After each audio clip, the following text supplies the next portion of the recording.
Hello, everybody. Greetings, Readercon. Greetings to our panelists. You are now in Sense of Place. My name is Patty Templeton. I will be your moderator today.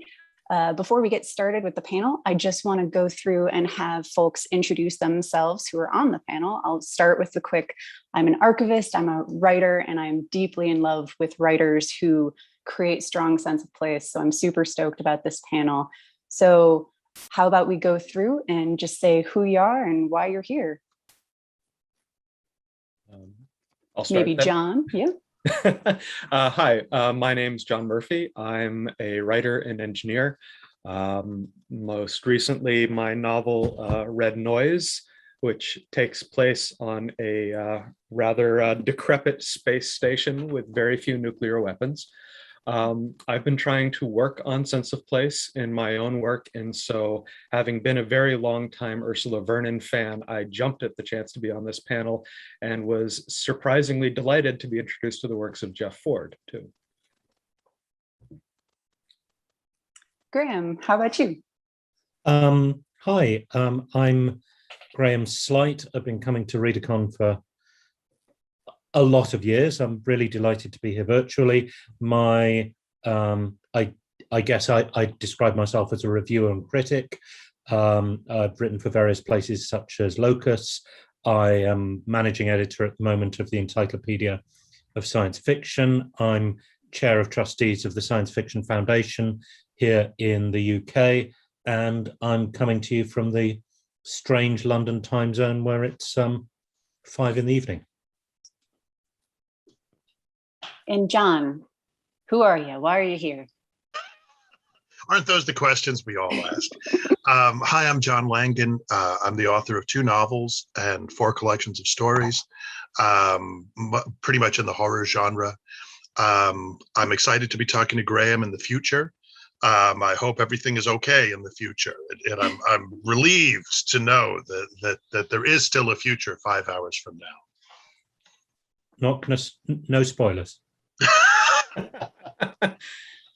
And then Andy, we're just doing a brief introduction and why you're on this panel. Can y'all hear me? Absolutely. Good. I'm at my campus office, where, as always, my tech was attempting to protect the university from me. And so every new thing I tried to call up, it was defying me. So I am Andy Duncan. I am perpetually at odds with the tech at Frostburg State University in Maryland, and I apologize for my tardiness. I am on time only when pre-recorded. But I guess I was asked to be on this panel, which I volunteered for, because of my deep admiration for Vernon and for Ford, the latter of whom I've been reading for decades, since about the time I got into the field, and has been a great inspiration to me, as the newcomers like Vernon are to me. And also I guess I have written about placeness a few times, and bent people's ears in bars about placeness, probably even Rose Fox's. So. Well, I'm going to just briefly give the description of this panel, and then we're going to dive into some questions and take some from the chat. Sense of place. Both guest of honor Ursula Vernon and guest of honor Jeffrey Ford write stories that are deeply rooted in particular locales, both real and imagined. Small towns and wildernesses, islands and deserts, homes that feel truly lived in. This panel will highlight the ways that sense of place influences Ford and Vernon's work, including through the development of rich characters and the blending of the real and the fantastical or folkloric. So there's a deep, deep subject area here to get into. And I think the first thing I wanted to ask all y'all is, what's the difference between setting and sense of place?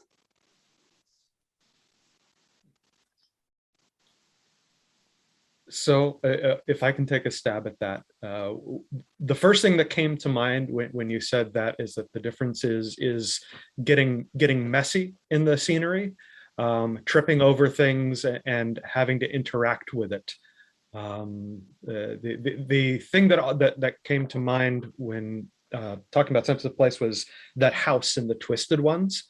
And it was never just, a hoarder house with stuff packed on. It was always having to climb over things, finding a place to sit. It's that interaction with the surroundings that really, to me, makes a difference between sense of place and scenery. Can I have a go at that as well? Mm-hmm. Yeah, absolutely. So, I mean, I suppose my first thought when I saw this description was, sense of place is not just geography. It's clearly the place, but it's also the time. It's also, as it were, the cultural slice of a given place and time. And it's, I suppose, I think of sense of place as a richer and a fuller term than setting. And it's also about, I guess, the stories that a given place tells itself. And there's a kind of a pointer to that in the description, the point about folkloric stuff, but the stories on which a given place, whether isolated or a big urban place, the stories that it rests on. And just thinking about this off the top of my head, I don't know if anyone here has read N.K. Jemisin's new book, The City We Became. That's very much about the stories that New York is founded on and continues to tell itself. Mm-hmm.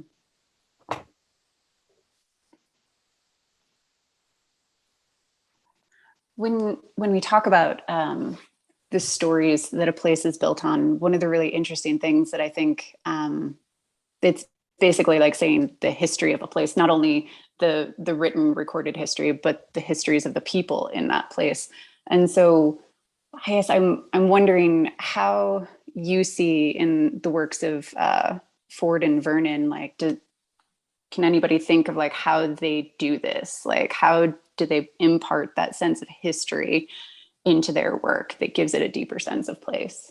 Well, I will start by talking about some. I was thinking about Jeff Ford's New York.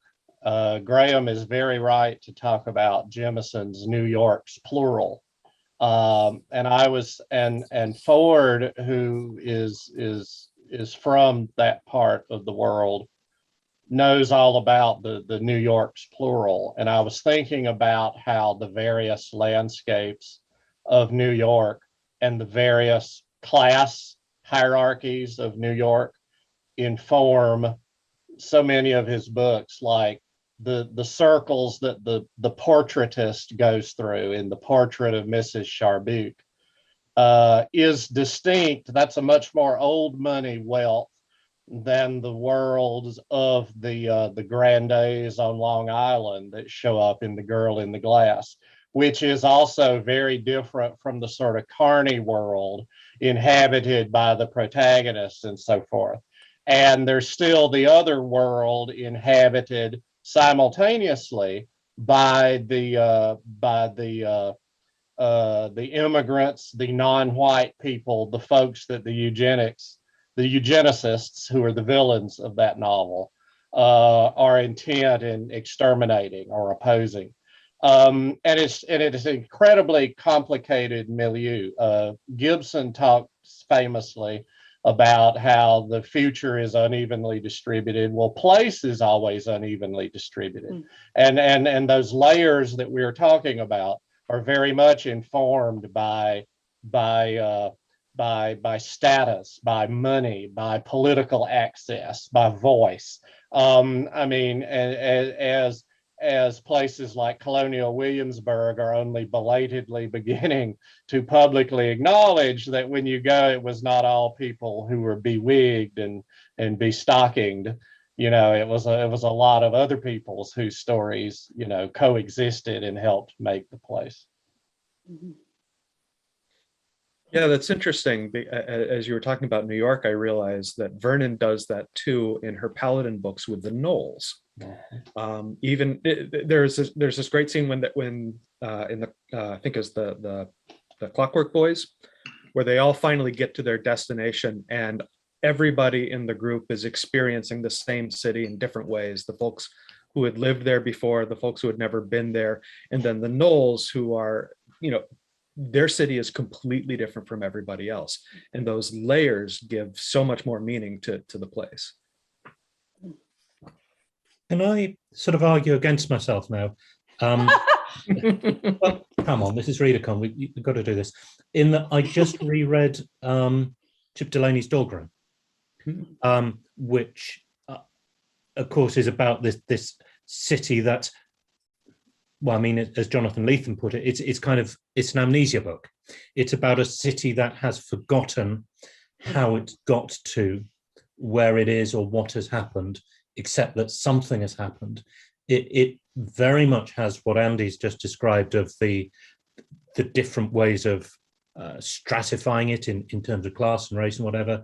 It very much has what John has just described, in that there are clearly differently perceived bits of the city, differently perceived experiences of the city, but it doesn't sort of have foundational, reliable stories to sort of base itself on. And of course, it has an incredibly strong sense of place, of what it's like to be in Bologna. So that ties into something I was thinking about the other day, and I couldn't quite figure out the right question for, so I'm going to blather through it with all y'all. So there's this idea of how you define a place by like negative space, by the things that you don't know. So how can the things that you don't know also enhance a sense of place, or like things that a character doesn't know maybe, or in framing it that way? How does that negative space somehow deepen a setting and a sense of place still, if that makes sense? Well, if I could take a stab at that, one of the things that occurs to me right away is Hemingway's notion of the kind of principle of the theory of omission, that you can omit something from a story as long as you know what it is you're omitting. I mean, that's the important thing. But and that absence will have a presence. It will affect the character's behavior, their responses, what have you, and it will cause the reader to feel things that the reader, at least on first reading, is perhaps not completely aware of. I mean, I think another way to think about that maybe is through a kind of trope of haunting, something which has been repressed, forgotten, what have you, and yet which is in some spectral way still exerting an influence on the present, on the other characters. That's really okay. So it's interesting that you mentioned Hemingway. The idea of the things that you don't say. What's the short story? Hills Like White Elephants. So it's not necessarily a haunting, but it's characters haunted by an event, right? And so I won't spoiler that for people who haven't read it, but the whole story is in dialogue, but it revolves around the one thing that they don't say to each other, right? That you can't talk about, yeah. Yeah, and so all they can do is focus on setting. And so it's like everything about this story feels small and tight, and the sense of place is just these two people in a train bar, basically. Interesting, like, yeah. Thank you for saying that, John. It's triggering interesting things in my brain. Shirley Jackson's "We Have Always Lived in the Castle" is easily half the novel. The first half revolves around the absence of any discussion about what happened to the rest of the family, about what happened to, as Mary Cat tells us in that brilliant opening paragraph, everybody else in my family is dead, which turns out to be A, not true, but also B, is the great unmentionable, even in the town. And it helps shape the whole start of the novel. But that's a venerable I don't want to say trope because it's too multifaceted, and what Jackson does and Delaney does and Toni Morrison do with it are very different. But it does remind me that there's another way to go in genre, like in the comic Digger is like a very, like a paradigm modern example of this, where your protagonist is exploring all the place alongside the reader. And so because the protagonist doesn't know where they are or what's going on and has all these questions and explorations, it's a great way, particularly in science fiction, to like explore the environment and get the reader oriented. And of course, if you've got a fallible narrator, or a simply human narrator, however anthropomorphized, as in Digger, of course, there are going to be omissions in there, but I think Hemingway was right that those ideally should be intentional omissions that the author knows that are there. And usually in that format, it's those omissions that burst forth with some urgency in the second half or the last third of the piece. If I could jump in briefly there, talking about picaresques and unreliable or fallible or whatever narrators, we've probably got to mention Gene Wolfe and Book of the New Sun, haven't we? And Gene Wolfe in general, I mean, Peace, which I still think is its sort of single best one-volume work, for me, as someone who doesn't particularly know it, creates an incredibly strong sense of the Midwest as a known but somehow scary place. And just on what Andy was saying about great opening paragraphs and great sense of place in the Shirley Jackson, what you said almost word for word could also be applied to Rebecca. Yes. The Du Maurier and the Hitchcock. Yes. Probably for quite similar reasons. Yes. Because of evasion of what's actually going on. Yes. And Du Maurier, like Jackson, was extraordinarily aware of all the, like Jane Austen, was extraordinarily aware of all the unmentionables of the domestic sphere, whatever one's class, whatever one's era or nation. And that's a great locus of the mystery, of the activity, of the horror, indeed, in sometimes. Yeah. And what you just said about the finding a new place as essentially weird, Ford talked in the Q&A last night that I did with him about the abrupt dislocation he felt when he moved from his lifelong New York, New Jersey, Long Island area to rural Ohio, to the cornfields, basically out in the middle of nowhere. And he said he looked around and said, "What the fuck?" And which is the WTF response is real, and we all have experienced it whenever we have found ourselves in a more than tourist way, like trying to interact with a place extremely unlike the place that we are best familiar with. But as a result, I mean, like, I forget the title of the story. It's in Ellen Datlow's Doll anthology.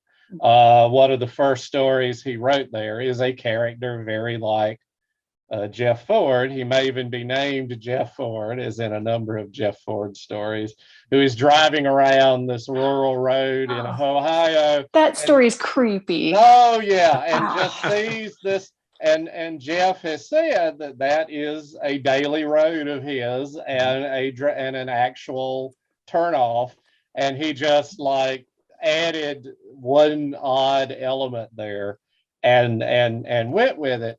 But that also reminds me that around that same area of Ohio, Lee Brackett, when she moved there, had a very similar sense of dislocation and wrote to The Long Tomorrow, which quite a real different story from all the space operas and scientific romances that had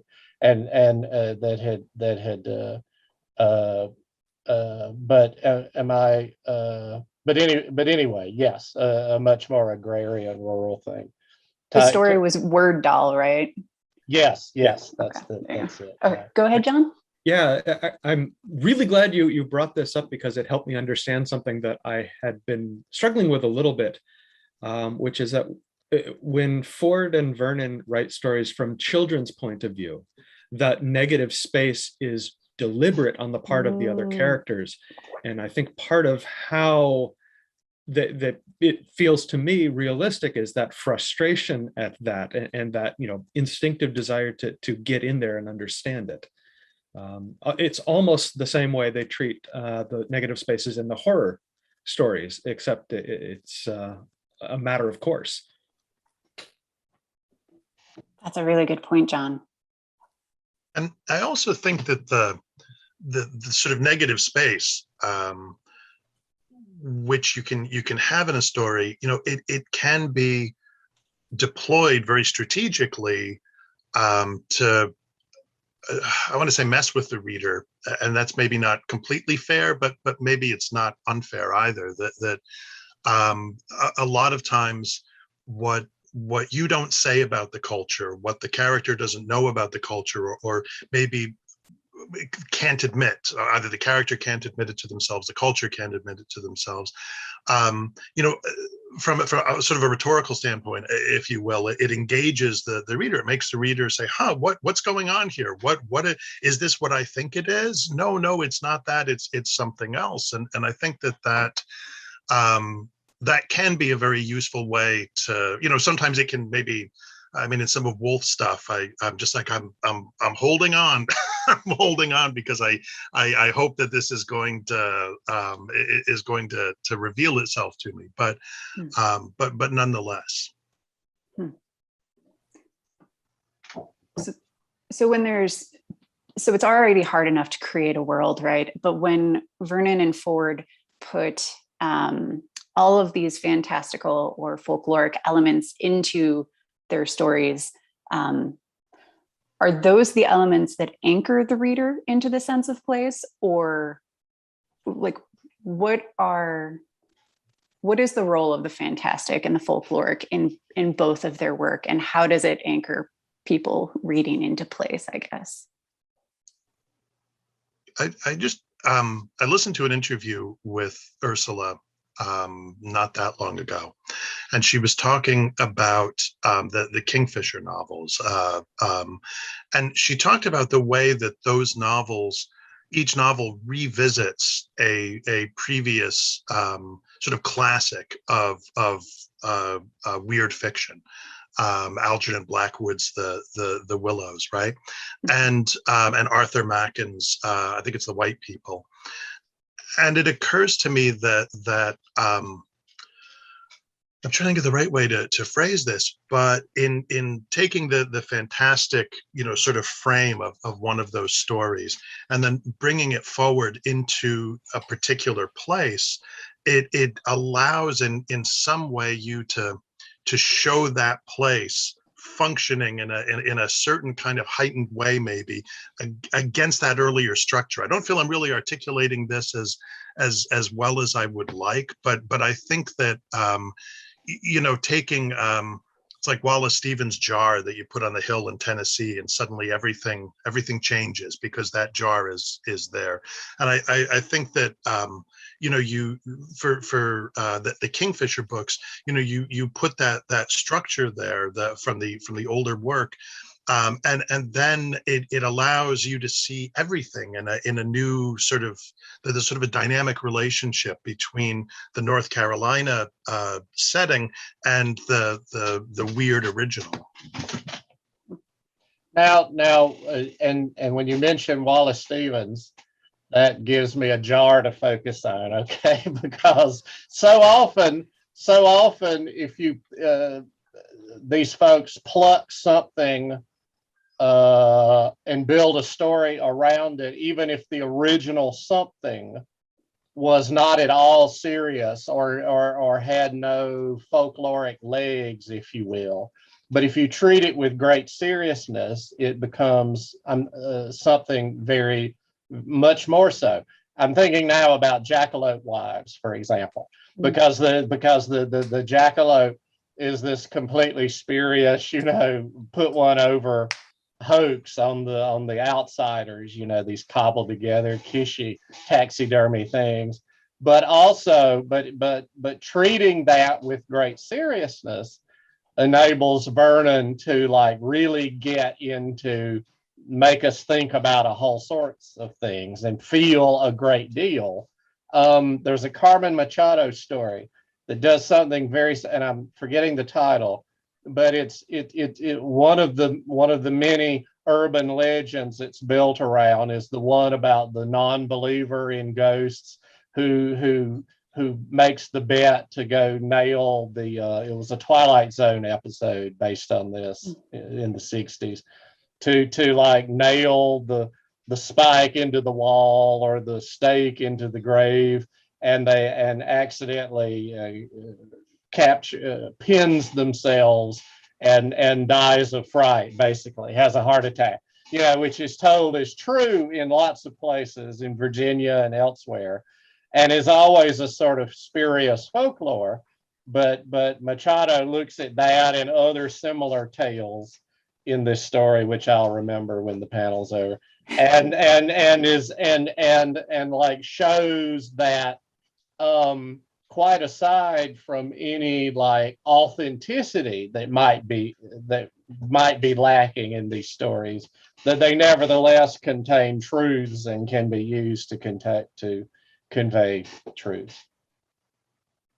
Yeah, so what I've been trying to figure out how to phrase this. One of the things that I find most compelling, especially in the first person narrated stories from Vernon and Ford too, is I love the way Vernon just is constantly grumbling through these stories, like the constant, in the one that's supposed to be a Little Red Riding Hood bit, it starts off grumbling. It's like, red dye is expensive. Nobody would give a child a hood made of red dye. And you get into that, and it kind of it not only gets you those little into the little cracks, but it kind of cements that the world matters to the narrators. They are thoroughly engaged in it. This is their home, and it helps you get glued to it as well. That I found very compelling. Yeah, I mean, sorry, you've anticipated something I was going to say, which is, off the top of my head, the vast majority, maybe not all, but the vast majority of works I can think of that do this really well are first person.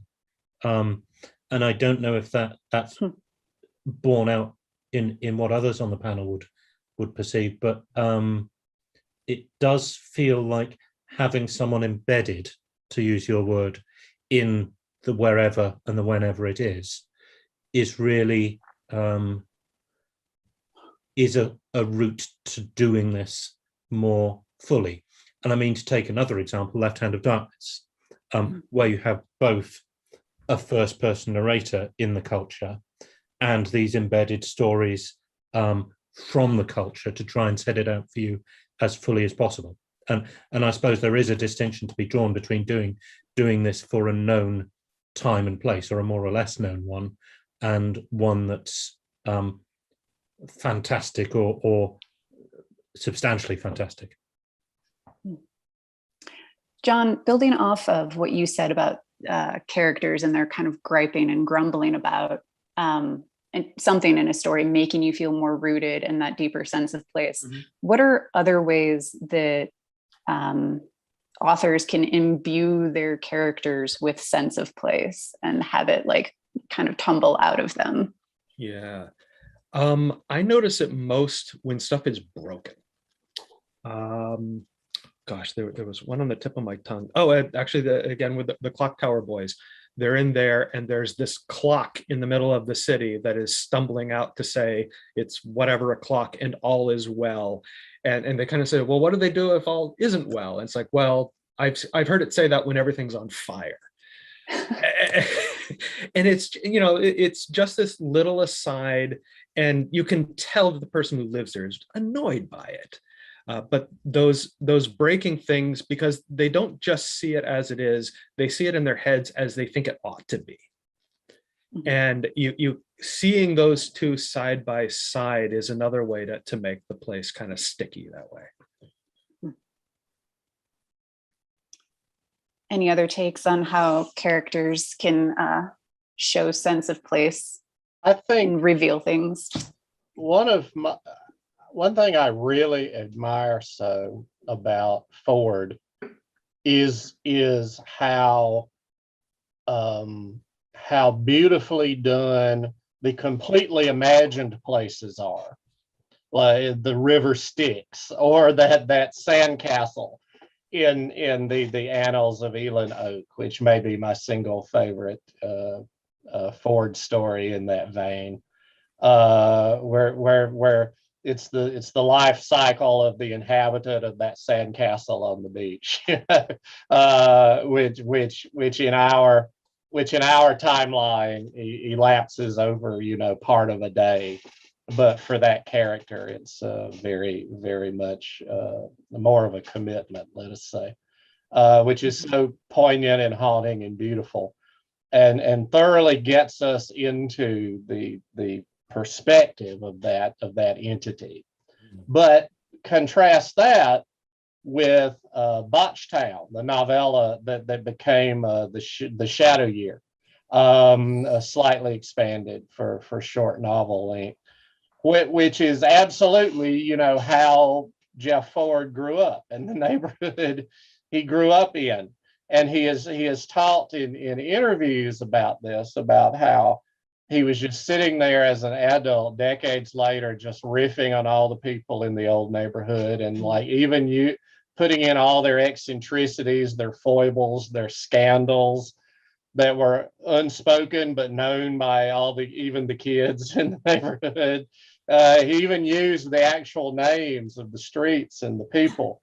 And then, like very late before publication, he went and drove through the old neighborhood and realized to his horror that it was all exactly the same. And there was the guy sitting at the picnic table, and there were all these people that were in the book. So he got home and he said, Braille, we need to change some names around here, man. You know, we need to save our asses. But that, from the opening pages, that text, realistic as it is, makes this such a fully inhabited, fantasticated place, like that sandcastle, a place very like places we have grown up or driven through. And he is able to like shine that fantasticated light on these mundane places, exactly as he can make these completely fantasticated locales seem normal and mundane. It's like mirrors of the same talent, really, the same skill, and it's extraordinary, I think. You know, recently I wrote an introduction for a reissue of a novel, Blackwater, by the writer Michael McDowell. Mm-hmm. And as part of the research I did for that, I found an interview where McDowell was talking about being a writer from the South. I think he was born in Alabama. And one of the things he talked about in terms of differentiating sense of place from just setting was treating the place as palette rather than just, you know, painting, I suppose. So I mean, I suppose in some ways this returns us to that initial question, right, of how do you differentiate between sense of place and mere setting, as it were, the painted backdrop versus the palette that you're using to paint with. And I think I know it's, you know, it's obviously highly metaphorical. But I think in terms of thinking about, whether I'm thinking like Ford here for a second, whether it's a story about a sandcastle that just an inhabitant of a sandcastle, or a teenage boy who's sitting with his girlfriend, watching over her uncle's coffin, because maybe something terrible is going to happen, that it's got something to do with dipping your brush into the different facets of the actual, I suppose, and even of the not actual, the supernatural, and painting with that, creating out of that, rather than creating against that, if that distinction makes sense. It's what I always feel with Delaney's work. We mentioned Delaney before, that Delaney does that Delaney creates out of, as opposed to against. And sometimes against can be useful for purposes of contrast. I mean, but I do think that there's a certain richness that you get with both Vernon's work and Ford's work that comes to a certain extent out of that. One of the things that I'm really, really interested in is the side elements that go on in a setting that are, like you're saying, John, like just these things that could be throwaways, but are very important. Like what kind of music a certain setting continuously has, or a certain character always has, that makes their home different, say, than the city they live in, or examples like that of what other of these kind of external from a character elements do Ford and Vernon do to just make their places come alive. So like there's music as an example. Different musics will bring out a different feeling in a setting. What other elements like that can bring out different elements of feeling in a place? I think you might say, jobs. The employment that you have. Ford has that story, The Trentino Kid, about, which is autobiographically inflected, about his youthful work as a clam digger, or I can't remember the exact term, in Long Island Sound. And I think that the employment that is specific to a particular place can be very, very, a very, very useful way to get right into that place.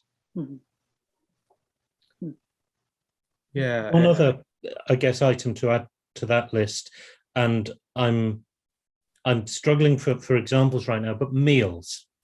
Yeah. What it's like when you have a meal. With whom do you have a meal? What are the rituals around food?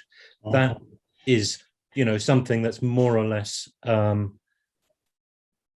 very rarely is sort of an action scene, as it were. Can be a scene at which big decisions happen, or that that is a dramatic moment, but it's also a shared experience with the reader. What are meals like?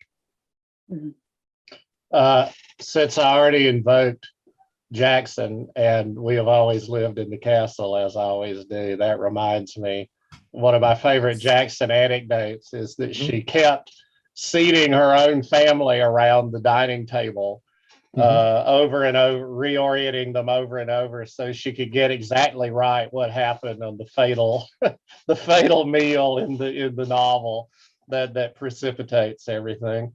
And but talk about food, and thinking also about the prosaic nature, I suppose, of our daily work or workspaces. I think of the Vernon story, and now I'm losing the title again. All my titles are going, but it's the one where the character is presented with these boons as a sort of magical inheritance, but the character is a potato farmer, and the character just wants to grow potatoes, right? So how are these boons useful to someone who is growing potatoes, as opposed to going on quests and so forth? There's a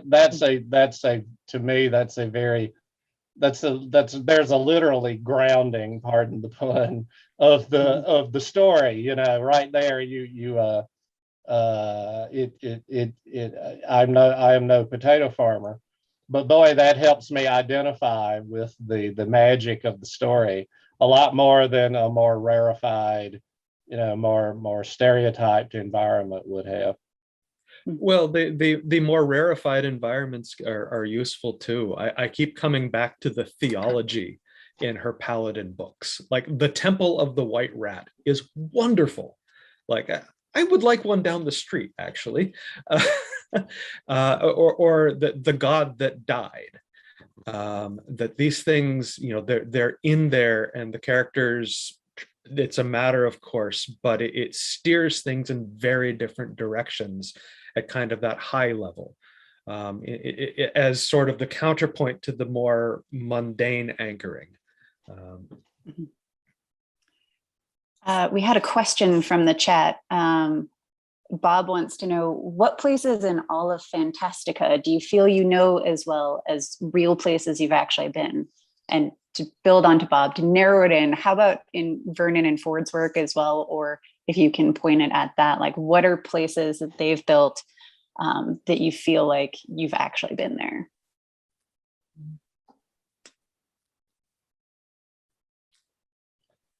I was going to go for an example which is not Vernon and Ford, but oh, that's okay.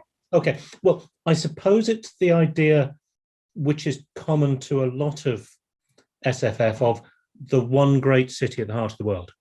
And so variously, Vericonium, Ankh-Morpork, Baslag, I'm sure there are other examples. And each of those are really interestingly distinct. Each of them, you can tell, is a really intensely created place that is not just the scenery you happen to be seeing, but that when you get dropped into a locale like that, you sort of, there's a sort of generic recognition thing that goes along, that you say, okay, this may be the first Baslag novel I'm reading, but I can see it's kind of occupies the same space in this world as Vericonium does, as Ankh-Morpork does. And having generic reading experience, or whatever term you want to use, protocols, I suppose, generic reading experience to hang on to, gives you a way, both as a reader and I guess as a writer, into creating something like that. And I guess the well-built city also goes on that list. Gosh. Yeah, I feel I'm sorry. Go ahead. That's okay. No, I was just going to pick up and say the well-built city feels to me. I don't know if I don't know if I know it as well as a real place, because I'm not sure how well I know real places.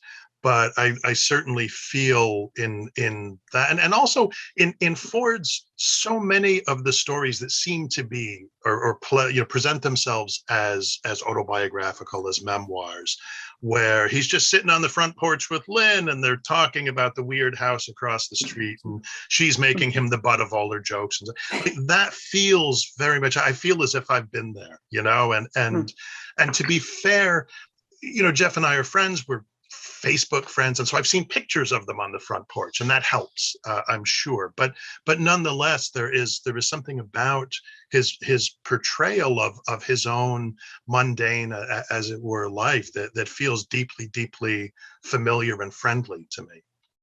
Well, speaking of familiar and friendly, this is not that.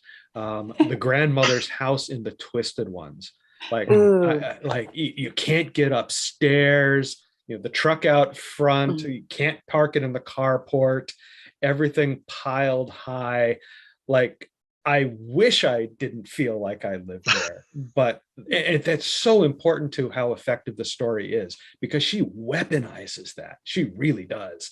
Something is in that house. You know exactly what it feels like. One of my favorite places that Ford's created that I would not necessarily want to be at, mind you, but I feel like I know that place. This leads back to Andy talking about Ford's earlier time in the East Coast, but you can tell that man's been to a dive bar, right? Because in the Thousand Eyes, that place is the scariest but most realistically displayed creepy bar that I know I've been to, not that exact one, but it is so rooted in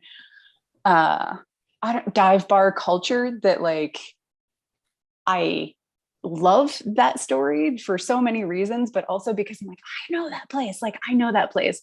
Thankfully, without like the horrifying maybe element, but yeah. And of all time, if we're talking also all time places, I guess top of my list would be Gormenghast in Peake's novels. From like the first 10 pages, I thought, I know this place very well. I have even worked in a similar hierarchy. You know, why are we performing all these rituals? We don't know. It's just very important that we keep performing them, and so on and so forth, while everything is crumbling around you. That only becomes sadly more realistic to me as I get older, and as we swim on against the current. Yeah, it reminds me of corporate America. Sorry. We have 5 minutes left. So one of the things that I wanted to just be able to go around the circle and do is bring up, if you haven't mentioned, or maybe to re-impress, your favorite stories that have just a deep welling sense of place that you just want people to read, that Ford and Vernon have done. So does anybody have anything that they just really want people to read by these two authors? In Ursula's case, I've been so impressed with the Kingfisher novels, and I've been so impressed with their evocation of North Carolina, and also the way that they're so smart about the conversation that they're in with the works that the canonical horror works that inform them, and there's some way in which in those works I see her going back with Blackwood and Machen to a kind of like numinous sense of place, and I think that she brings that forward into her setting, and then uses that in her particular setting in really interesting, I'm trying not to give spoilers, in really interesting ways. I think with Ford, it's hard. I love The Shadow Year. And Ford told me that when he wrote that book, he sent it to his agent, and his agent said, if this is a memoir, I can get you 6 figures for it. Ford said, no, it's a novel.